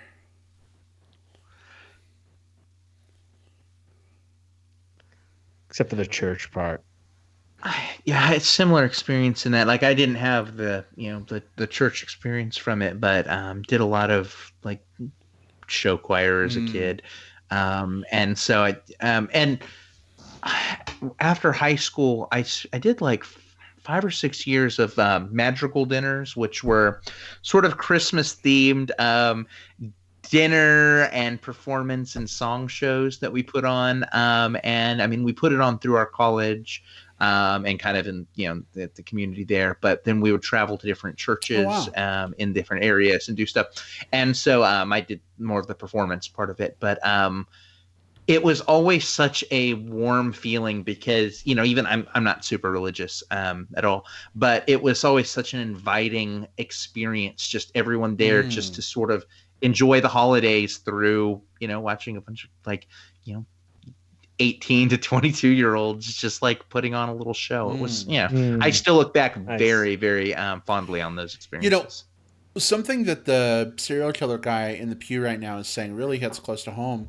He said, you love your family, but sometimes you forget that you love your family when all the bad shit is happening. And man, that's so true. Like I think about a lot of the, quote, bad stuff that happens in my own family sometimes. And Yeah. you love people, but God, sometimes you can't stand them until the warmth of the holidays brings you all together for more fights. Yeah. And that's absolutely true. Like, I think that there's something about those like holiday experiences where you get everyone together, and yeah, I think there's a good chance of like all the tension and the stress and like the arguments and like all the pent up stuff from the year coming out. But when it's not that, and hopefully it's not that often, but it's okay if it is, because no family is perfect. Like just the feeling of togetherness, and like even if you don't pick up the phone and call as often as you'd like, or even if you don't visit as often as you'd like, or even if like you've just really had some bad blood over the year, like having like a reason to come together and sort of put that stuff on the back burner, even if it's just for a day, it's sort of magic. I think it's awesome that they wrote this movie, they put this part in the movie. It's a really good change of pace to the kind of the craziness and the comedy.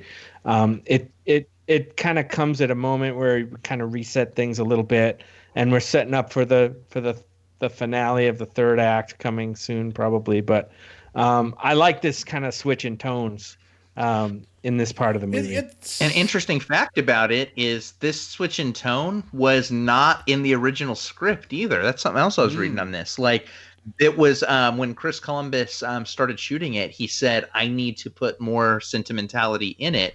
And so he created the character of, the neighbor character, sort of whole cloth, and all the scenes that accompanied him.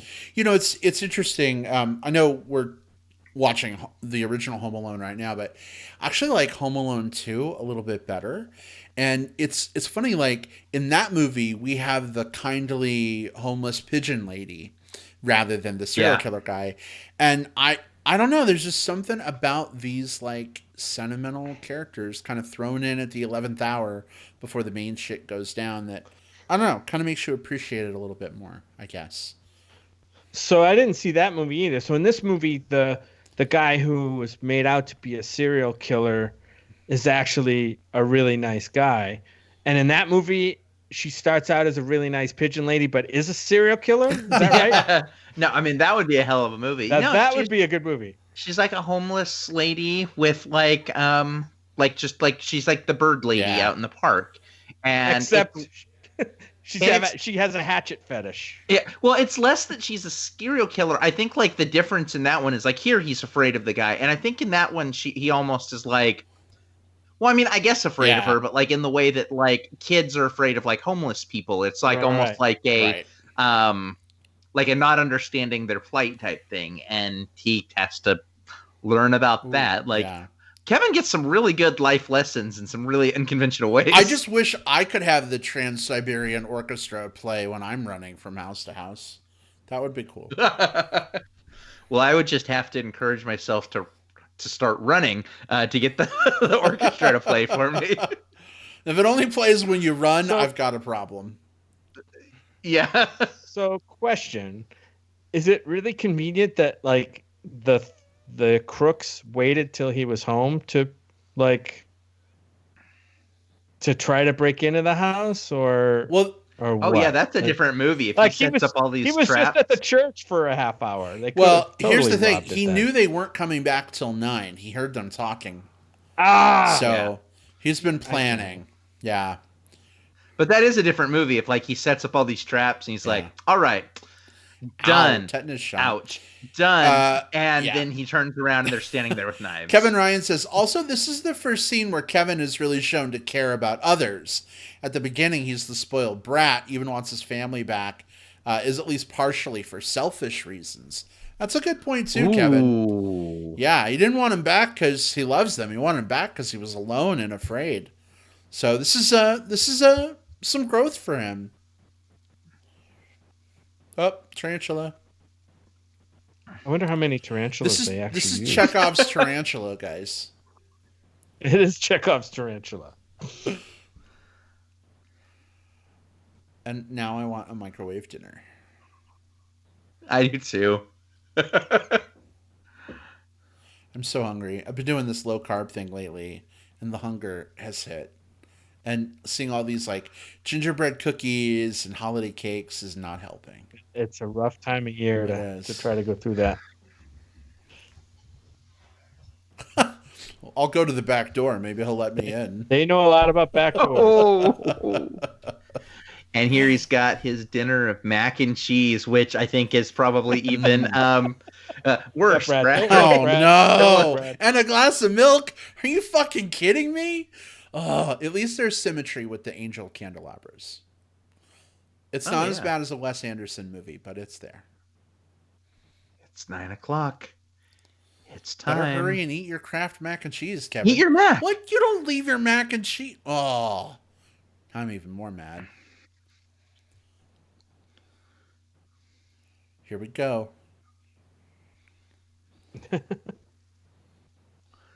The closed captioning hard-pressed. literally just said parentheses Cox. That was awesome. I've seen that movie. That would be bad with his face on the screen. Like, I half want to continue doing commentary during this, and half like this is the part like where like all the crazy shit happens, and so I'm just like, BB gun. Shoot They him in the would balls. totally see that. Come on. BB in the dick. That reaction's so good, though. Pee in the pee-pee. Jordan says, kill the kid now. You don't ever leave food behind. Not if it's creamy Kraft mac and cheese. Uh-oh, here we go. Special GoPro. effect coming up.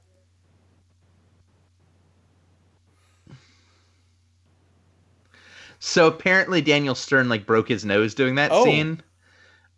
Because not from like the gun or whatever like that. He had to pull his face out really quickly from the doggy door, and he's got a long nose, and he hung it on the way out. Ugh. And apparently, like I guess, like I was reading this, like in that little string of things, he actually drops like the word shit, which like would have dropped its rating, the movie's rating, but like they didn't catch it. Yeah. Icy patches are icy. Look for the salt before you step. I'm from Michigan. We know these things. Whoop. He thought it was salt, but it was ice. Oh my God. Watching this as a kid, I was like, yeah, get him. Watching this as an adult, like I'm wincing in pain at that. Like him go down the steps right there. Like I'm feeling a certain kind of way right now because of that. I'm like, they're criminals trying to break into my house, but they're going to sue me. Like, that would not be good. Get ready for the Raiders of the Lost Ark. Burn your hand on the thing scene.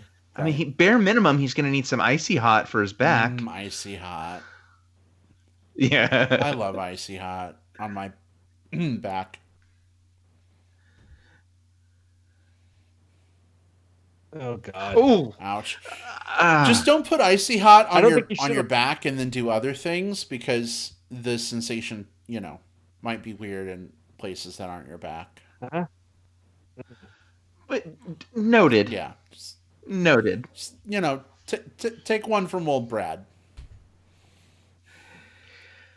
So Brad, I know you mentioned like kind of like the changing diet and stuff like that, and I know that like it's made me start thinking about like Christmas foods. Like kind of the things like the stuff that we did with either our family traditionally or year to year, and I was wondering if the two of you have any like Christmas food traditions or things like it's not a Christmas without a blank. Well, there's sugar cookies, or like sugar cookies Jim makes, and cookies, frosted like gingerbread shaped men and cat cookies, and we like to holiday bake, right, babe?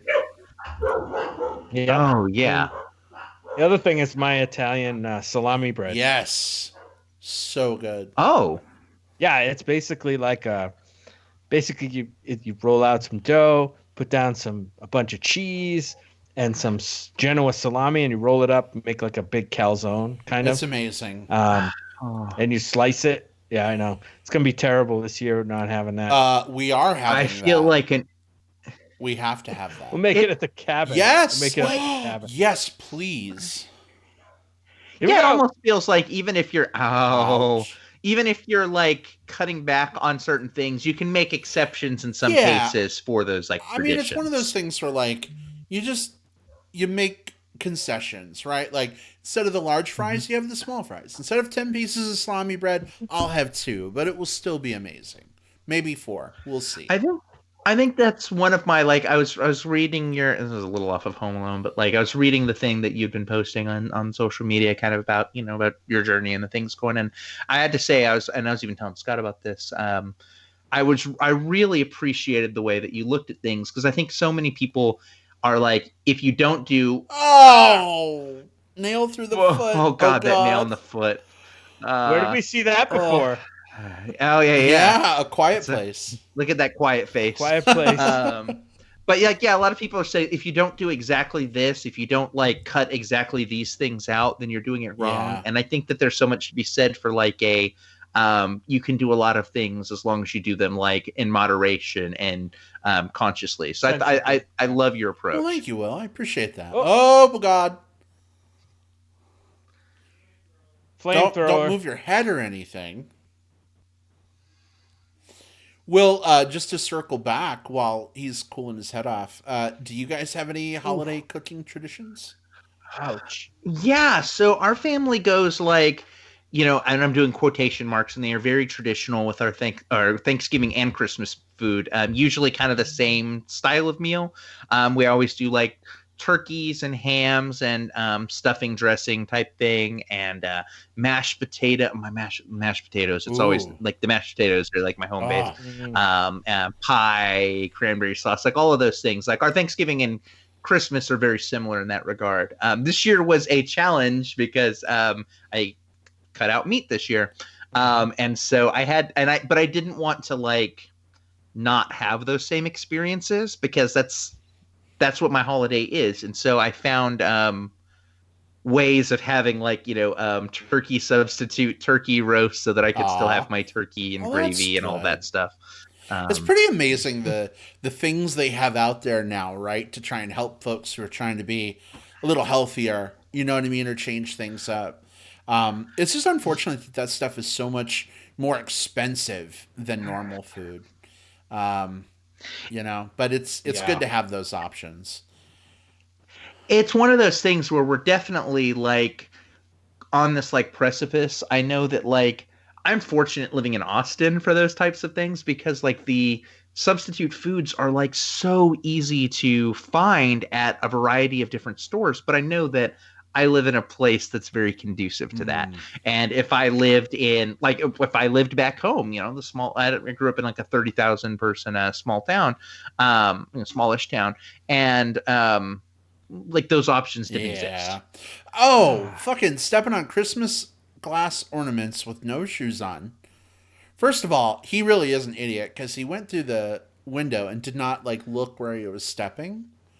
That's a mistake. Especially after the nail, right? You would think he'd be hyper, focused. Whatever.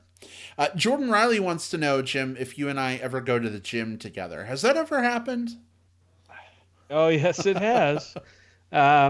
When we do go to the gym, it's typically together. Yeah. We get to hang out in the sauna together. That's always fun. Mm-hmm. Oh. Although I enjoy the sauna more than you. You do. But I like it when there's several people in there. Yes. Oh, the paint cans. Paint cans and jump ropes. There you go. Oh, yeah. So this scene right there answered your question from earlier. What's that? The top and the bottom. Joe Pesci's on top. I was right. Put his legs on his shoulders. Let's go. Oh no, Skulltooth is gone. So Joe Pesci, again, this was my entry point to Joe Pesci. Like you think about like all the Scorsese movies and like, how amazing he is in those, how iconic he is in those. But this was my entry point for him. This is the first thing I saw with Pesci. And he has that same kind of like crazy manic, like hardcore, like over the top energy here. And it makes me appreciate all the more he's in The Irishman, which came out this year, and he's playing this very like subtle, complex, nuanced character, and it makes me just appreciate just Chekhov's tarantula. Pesci's entire arc. Here's the tarantula. Yeah, he definitely toned it down in the new movie. Oh shoot, damn tarantula! That's a real tarantula. Yeah. Yep. That scream is so good too, right? It really is. Poor tarantula. So I read that they used a real tarantula in that scene. Stern would only let them do one take with the tarantula on his face. Wow. And the scream he had to mime because they were afraid that if he did a real scream, it would bite him. It would bite him. So he just faked the scream. They cut it in later. The things you learn on Wikipedia. Right? Yeah. The magic of movies. Also, well, here's another one. We're sorry to bother you, readers, but please donate $2.97 to keep Wikipedia going. That's a fake ass tarantula right there. Yeah. Oh. There's got to be a better way to do it than that. So here in a second, Kevin's going to do a stunt going out the window on a zip line, and his stunt double in this is like a 30-year-old guy. Oh my god! So I specifically want to look for it to see if it's obvious or not. High def. Wow. Yeah, it kind of is. Oh my god, that's so bad. I never noticed that before.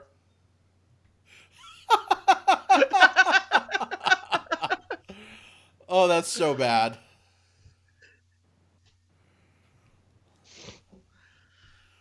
I always wanted a cool treehouse like that as a kid. But my parents... Brad, did you ever play the NES game for Home Alone? I did not.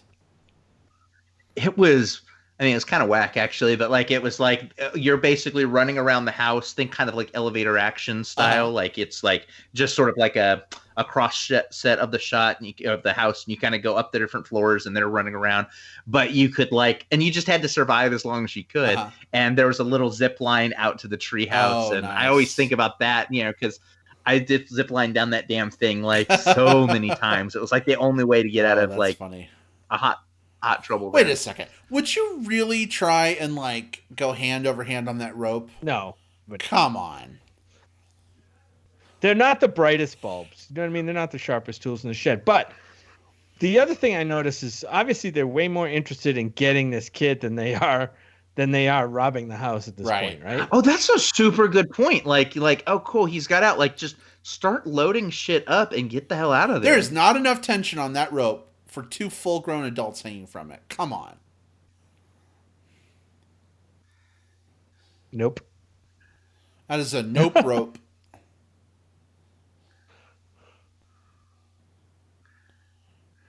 It came in like a wrecking ball.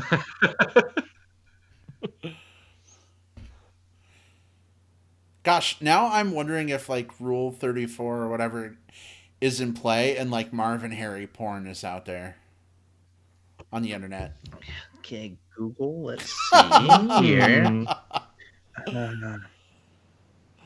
Marv and Harry Rule 34. I'm not even going to put Home Alone. Or porn.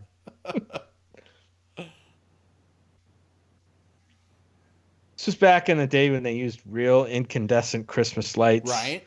They look so much better. They really do. The cold LED lights do not do it for me at all. Nope. I don't know what I was expecting. Uh-oh, what'd you find? I didn't find anything good except for just like I now just have a bunch of Rule 34 porn popped up on my phone. So I don't know why I thought that would be a good idea. I know better. I knew better. You know it would be called Homo Alone. Right? Homo Alone. Oh, that's good. That's really good. Oh, I like it a lot. That hook would not hold that kid. Sorry. If you did it with a wedgie, it would. Uh-oh. It's Mr. Galoshes. I know who this is. It's the shovel killer. Did he just suck on his finger? That's gross. He bit it. Oh, shovel to the face. The word is that in one of the takes, he actually bit down on his finger and broke the skin. Oh, fuck. Wow. Yep. And to this day, Macaulay Culkin has a scar on his finger from that. Boy, oh boy. I mean, if I was gonna have a scar like anywhere on my body, like I got bit by Joe Pesci on set for a movie we filmed, awesome. would be a great story. Yeah, for sure. Indistinct police chatter. Thanks, closed captioning. So many cops in this movie. They're gonna get what's coming to them. That one needs a beard, and he'd be really hot. Kevin says he should have used the safe word. I'm dying, literally. Piccolo! Piccolo! Isn't that everyone's safe word? Come on. I mean, it should be. Red, red, red. Or maybe yellow. Let's just scale it back a little. Bye, guys. My safe word is Merry Christmas. Black alert. Black alert. Not really. Those cops are just like, well, nothing to see here. Let's just keep leaving this kid home alone. Because they do, right? Yeah. Like they. Don't put carrots out for Santa. No, carrots are for the reindeer. Oh, Come on. Okay. Carrots for the reindeer, cookies for Then Santa. put out like 9 fucking carrots, not 2. Nope. No, because then they'd have too much. Oh, okay. Yeah, so I think his thought process is they'll figure it out. I love how she's like, "Am I a bad parent?" Yes, you're a fucking terrible parent. Don't make her feel better. Definitively, yes. John Candy. Jeez. And Dad doesn't even care enough. Yeah, Dad's like, "I'm gonna stay in Paris. I got baguettes to eat, bitch." Do you know how much I paid for these tickets? I heard the strip joints here are really good. You know he's going to all the gay clubs while she's out of the country. Well, no, I've never done anything quite that stupid.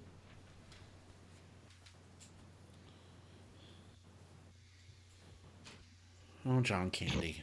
It's improvised line. She's like, where is this going?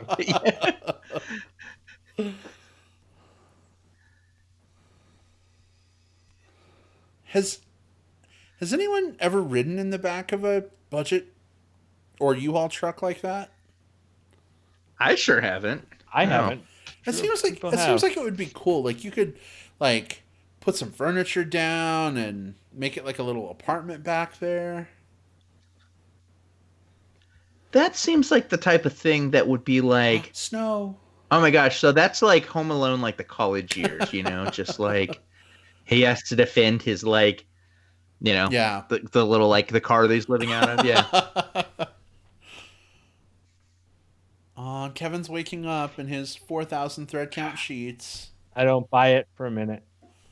Look at the snow. Oh, I can't. That was one of the worst wake ups on screen that I've seen in a long time. I can't wait for snow like that up into Pine Top, babe. I'm so excited for snow. Me too. All right. Kevin says, I have ridden in the back of a truck like that, but only for very short distances. It's very bouncy.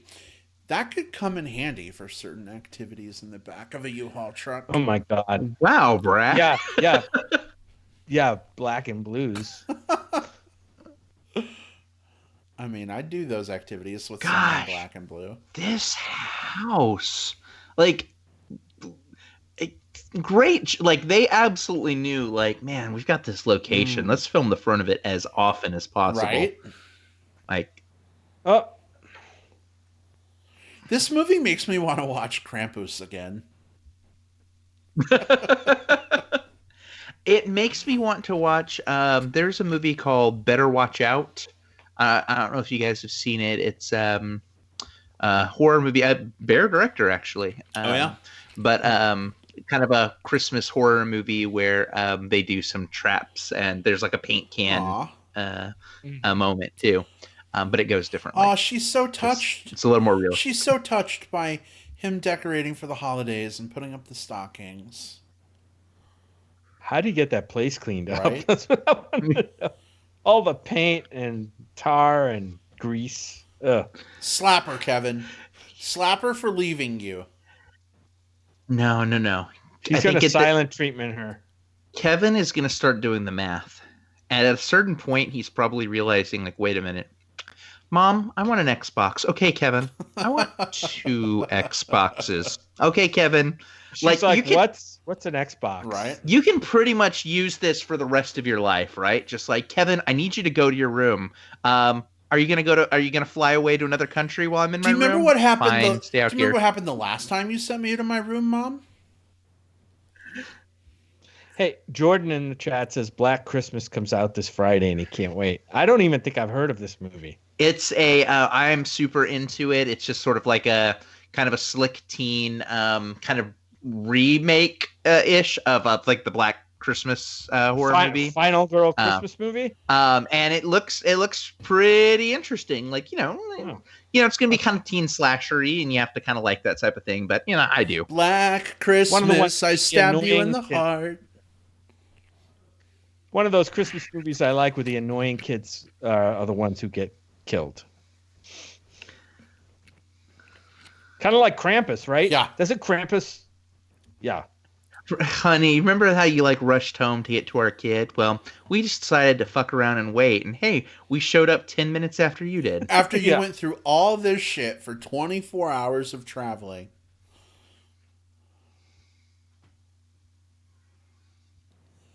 Jordan says, Jim, you should watch Krampus.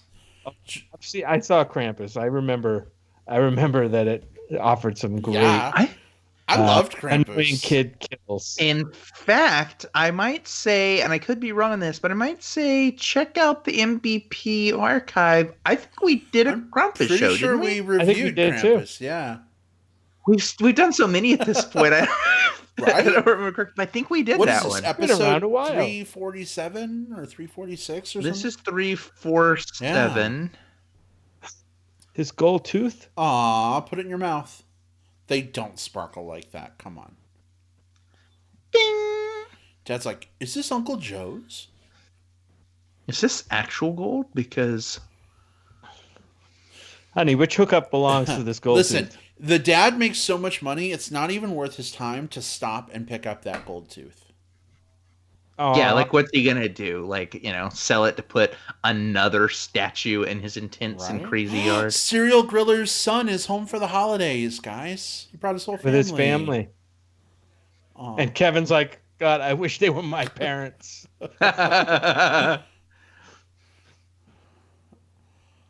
His hands are really red. Wow. They're really going to fall are. off. Yeah. Jeez, you should get that looked at.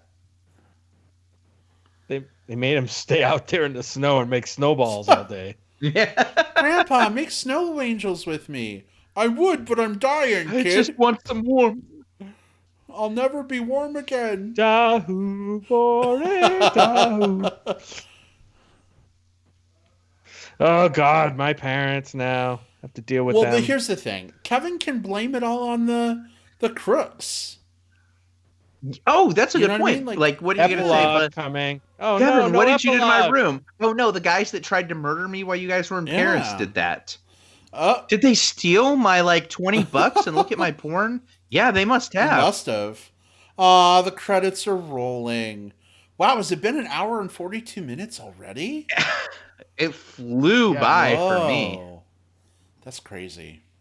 Guys, I loved watching this movie with you. That was so much fun. I love doing these GRIZZ tracks. We really, really, really should do a couple more. Oh, I'd love that. Not tonight. I'd love that. Yeah. This is such a delight. Like, even if it's like a new Christmas tradition, I love the idea of traditions aren't necessarily the things that you've done since childhood, but you can always make and start a new one. And maybe there's something like that in store for us. Maybe. Here. Although, how weird do you think it is if someone goes back and listens to this episode without watching the movie while they're listening to it? I can only imagine what that's like. Yeah. There might be something in there. They'll learn a little bit about us. I suppose. Like what a what a Oh, weird fuck I am. They've learned a lot about us. Like, there's a certain part where the NSA is like compiling their notes on the three of us, and they just threw down their pen in disgust at a certain point, just like, I'm done. I'm not going to profile these motherfuckers anymore. Who played Buzz? Devin Ratray. Interesting. There's some weird names here. Billy Bird was the woman in the airport. Yeah, no. So yeah, Devin Ratray, I've seen some things as well. I feel like I've seen him in other things. Yeah. He was in Nebraska. Really? What? Jordan wasn't even watching. He was just listening. He says, just love listening to you guys. Jordan, we love that you love listening, and we're so glad you could join us this holiday season for our GRIZZ Tracks episode review of Home Alone. Kevin, Ryan, so glad to have you with us too. It was a lot of fun watching the movie with you fellas as well. Kevin also says lots of Radcliffes in the credit. I saw at least 3. Any relation to Daniel, I wonder? Maybe. Oh, yeah, good pull. Wow. Didn't catch that, but I wonder. We'll have to do a little research. Ooh, special thanks to Winnetka Police Department, Lieutenant Joe Sumner and Lieutenant Bill Gallagher. Real cops. Let's look them up on Facebook. What do they look like now? Maybe they're the I feel like... Oh, guys. Brad, cyber stalking. I mean... Look, when someone requests me on Facebook, a hot guy, the first thing I do is look through their photos if they're available and look for shirtless pictures. And if there are, I may be more prone to accept their friend request. Does that make me a bad person? Probably. But this is 2019, so... There's a version of this story that is essentially like that, retired police officer who did this movie in 1990 is sitting around his Christmas tree, like listening to some music, maybe eating some cookies. And then you see Brad and Jim just sort of like peeking up over the window, casing the joint. I mean, casing the guy. Oh, that's pretty true. Oh, goodness. or he turns on the show and hears us saying how hot he is. It's just like, huh.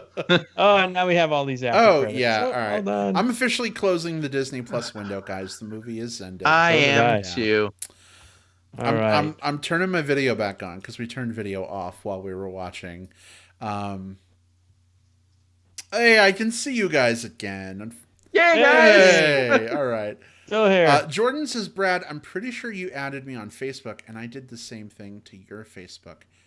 Jordan, was that before the wedding or after the wedding? I don't even remember. Either way, I'm just glad that we met and that we stay connected through social media and podcasting. So, guys, our second GRIZZ Tracks in the books. Yes, like I said, let's do more of this. This is fun. Yeah, we don't. This was a really fun way to spend the night. We don't have to save it just for the holidays. We can do this once in a while. Oh, yeah, we can pick one. There'll be plenty of movie downtime in the in the January through April timeframe, probably. That's exactly right. Like, this is a great fill in on those weeks. Like, I guess full disclosure for anyone wondering, like, oh, I wonder why they did it this week. Like, this was a dead week. It was this or like the Playmobil movie. And it's like we decided that wasn't the breaking coverage. And we still got a Radcliffe connection, even though we didn't review the Playmobil movie. So how about that? Yeah. Nice. Oh, that's a good trade. I think so too. Definitely. Well, it's been a lot of fun. And I actually kind of want to put Home Alone on again and then listen back and see how well it syncs up to things. Hopefully it synced up fairly well. Oh yeah. But that would be a little weird listening to yourself. I don't know. I have a hard time listening back to the show because I'm always like, gosh, Brad, coherent thoughts. It's the new trend in 2019. You should try it. Well, I know. And then And then I always listen to it at least another time once during the editing. Yeah. but many more times actually when I'm doing the editing. So like once that thing's in the can, I probably do not pull it out. Well, especially because at that certain point, you just like the point the other people are Yeah. going to be Yeah, making yeah. because you've listened to it like not only live but in the editing. Yeah, and then when you hear it back, you're just like, I know what he's going to say. So Kevin's given us a little background, a little more on the movie. He says there are update on the franchise. There's apparently 2 reboots for Home Alone in the works. A pretty faithful version adaptation for Disney Plus, probably just an updated one for Disney Plus, because they like to go back and kind of pillage their own properties. And Mandalorian. And an adult version titled Stoned Alone with Ryan Reynolds attached. Does it come out on April 20th? Maybe. 420? Maybe. Stoned Alone. It's pretty good. Makes sense, yeah. Boy, that Ryan Reynolds. Oh boy. Well, listen, this was do people still say hella? I don't know. I'm gonna say it anyway. This was a hella good time. And Will, I know we, get together a couple times a year, but this felt like we were just all in the same living room watching a movie. Yeah. Hanging out. Warmed hanging out. Warmed the cockles of my heart. The parentheses cockles of your heart. Parentheses cockles. That should be the show title. Well, from all of us here at the Movie Bears podcast, we wish you a very happy holiday season. We'll, of course, be doing a couple more shows before the holiday season is over. We've got the Rise of Skywalker review coming up in a couple weeks. We'll figure out what we're doing next week. Yes. A lot of good stuff coming down the pipeline. But if you don't listen before the end of the year, Happy New Year, Happy Holidays, all that good stuff. And if folks want to chat movies or even just say hi, Jim, where can people find you to do so? Yeah, find me over on Twitter under my handle there, which is at JJP Out West, all one word. And you can always find me on Facebook, either under the Movie Bears podcast page. You can find me there, or go to my Facebook page under Jim Poliafico. Rock on. And Will, how about you? You can find me on Twitter. I'm at Whatever Cove. You can find me on Facebook. Just search for William Lindis. And you can find me on letterboxd.com. Search for William Lindis there as well. All right. And you can find me on Facebook under my name, Brad Harris. Please send a message first so I know you're not a clever bot. Or you can find me on Twitter at Brad Pro. Also, just a quick reminder, our 7th anniversary show is coming up in a couple of weeks. We're very excited for that. Can't believe it's been 7 years. But if you're a fan of the show, if you've enjoyed listening, if you have a favorite episode or a favorite memory, or just want to send us a message on our anniversary, we would love to hear from you. So feel free to send those to us on Facebook. Just look for Movie Bears Podcast, or shoot an email to cast@moviebearspodcast.com. We'd love to share some of those messages on air. As always, thanks so much for supporting the show. We love and adore all of you. For the folks who joined us live, Kevin and Jordan, such a pleasure having you with us tonight. There were some other folks that I think were here but silent while they watched the movie with us. I know. But you know what? You're paying attention to good cinema and maybe kind of listening in the background. That's okay. You don't have to be in the chat, but we certainly love it if you are. And if you're watching this not live, if you're listening through the magic of digital tape delay, don't forget, you can always put some comments on Facebook, leave us a review on iTunes, Spotify, all that good stuff. We'd love to hear from you. Have a great night, everybody. I don't know why I'm whispering dramatically, but apparently I am. Goodbye. Goodbye. Bye-bye.